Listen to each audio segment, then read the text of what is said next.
SIT ಒಂದ್ ಕಡೆ pen drive ಪ್ರಕರಣಕ್ಕೆ ಸಂಬಂಧಪಟ್ಟಂತೆ ತನಿಖೆ ನಡೆಸ್ತಾ ಇದ್ರೆ ಮಗದೊಂದು ಕಡೆ ಬಿಜೆಪಿ ನಾಯಕರು ಪ್ರತಿಕ್ರಿಯೆಯನ್ನ ಕೊಟ್ಟಿದ್ದಾರೆ ತನಿಖೆಯ ಬಗ್ಗೆ. ಪ್ರಕರಣದಲ್ಲಿ ಕೆಲವರನ್ನ ಅನವಶ್ಯಕವಾಗಿ ಸಿಗಾಕಿಸ್ತಾ ಇದ್ದಾರೆ. ಜೆಡಿಎಸ್ನ ಹೋರಾಟಕ್ಕೆ ನಮ್ಮ ಬೆಂಬಲ ಇದೆ ಅಂತ.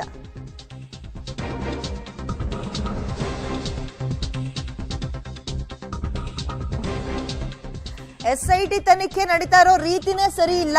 ಅಪರಾಧಿಗಳನ್ನ ಎಸ್ಐಟಿ ಬಂಧಿಸಿಲ್ಲ, ಮಾಹಿತಿ ಕೊಟ್ಟವರನ್ನ ಬಂಧಿಸ್ತಾ ಇದ್ದಾರೆ. ಪ್ರಕರಣದಲ್ಲಿ ಸಿಬಿಐನ ತನಿಖೆ ಆಗಬೇಕು. ಆರ್ ಅಶೋಕ್ ಮತ್ತು ಬೊಮ್ಮಾಯಿ, ಮಾಜಿ ಸಿಎಂ ಬೊಮ್ಮಾಯಿ ಈ ರೀತಿಯಾಗಿ ಆಗ್ರಹಿಸ್ತಾ ಇದ್ದಾರೆ. ವಿರೋಧ ಪಕ್ಷದ ನಾಯಕ ಆರ್ ಅಶೋಕ್ ಮತ್ತು ಮಾಜಿ ಸಿಎಂ ಬೊಮ್ಮಾಯಿ ಪ್ರಕರಣದಲ್ಲಿ ಸಿಬಿಐ ತನಿಖೆ ಆಗಬೇಕು. ಇವರು ಅಪರಾಧಿಗಳನ್ನ ಬಂಧಿಸ್ತಾ ಇಲ್ಲ, ಎಸ್ಐಟಿ ಮಾಹಿತಿ ಕೊಟ್ಟವರನ್ನ ಬಂಧಿಸ್ತಾ ಇದ್ದಾರೆ ಅಂತ. ಸಹಜ, ಈ ರೀತಿಯಾಗಿ ಯಾವುದೇ ಪಕ್ಷದವರು ಇಂತಹ ಪ್ರಕರಣಗಳು ಬಂದಾಗ ತನಿಖಾ ಸಂಸ್ಥೆಗಳ ಮೇಲೆ ಅಥವಾ ಇನ್ವೆಸ್ಟಿಗೇಷನ್ ಟೀಮ್ ಮೇಲೆ ಅನುಮಾನವನ್ನು ವ್ಯಕ್ತಪಡಿಸುವಂಥದ್ದು. ಬಟ್ ಇದೀಗ ತನಿಖೆ ಒಂದು ಕಡೆ ಚುರುಕು ಪಡೆದುಕೊಂಡಿದೆ. ನಮ್ಮ ಬಿಜೆಪಿಯ ಸ್ಪಷ್ಟ ನಿಲುವು, JDS ಏನು ಹೋರಾಟ ಮಾಡ್ತಾ ಇದಕ್ಕೆ ನಾವು ಬೆಂಬಲ ಕೊಡ್ತೀರಿ. ಇಲ್ಲಿ CBI ತನಿಖೆ ಆಗಬೇಕು. CBI ತನಿಖೆ, ಯಾಕಂದರೆ ಯಾರ್ಯಾರು ಇದಕ್ಕೆ ಕಂಪ್ಲೇಂಟ್ದಾರರಿದ್ದಾರೆ ಅವ್ರ ಮೇಲೇ ಕೇಸ್ ಹಾಕುವಂಥದ್ದು ಆಗ್ತಾ ಇದೆ.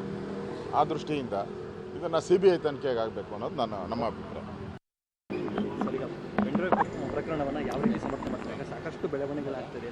ಯಾರು ಸಮರ್ಥನೆ ಮಾಡೋ ಪ್ರಶ್ನೆನೇ ಇಲ್ಲ.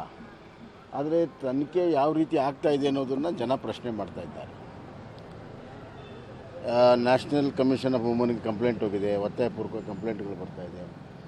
ಇನ್ನು ಯಾರು ಅದರ ಬಗ್ಗೆ ಮಾಹಿತಿಯನ್ನು ಕೊಟ್ಟಿದ್ದಾರೆ ಅವ್ರ ಮೇಲೆ ಕಂಪ್ಲೇಂಟ್ ಮಾಡಿರುವಂಥದ್ದು.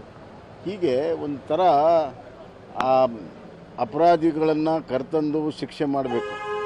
SIT ಪ್ರಥಮ ಕರ್ತವ್ಯ ಅದು.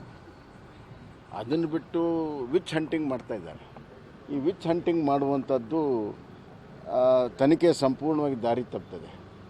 ಅದಕ್ಕಾಗಿ SIT ತನ್ನ ಪ್ರಾಥಮಿಕ ಮೂಲ ಕರ್ತವ್ಯ ಏನಿದೆ, ಅಪರಾಧಿಗಳನ್ನು ತಂದು ವಿಚಾರಣೆ ಒಳಪಟ್ಟು ಶಿಕ್ಷೆ ಮಾಡುವಂಥದ್ದು, ಅದಕ್ಕೆ ಗಮನ ಕೊಡುವುದು ಸೂಕ್ತ.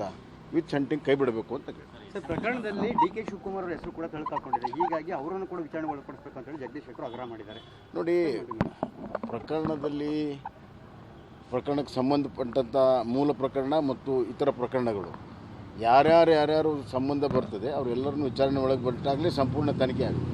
ಅದಕ್ಕಾಗಿ ನಾವು ಹೇಳ್ತಾ ಇರೋದು CBI ಕೊಟ್ಟುಬಿಟ್ರೆ ನಿಷ್ಪಕ್ಷಪಾತ ತನಿಖೆ ಆಗುತ್ತೆ.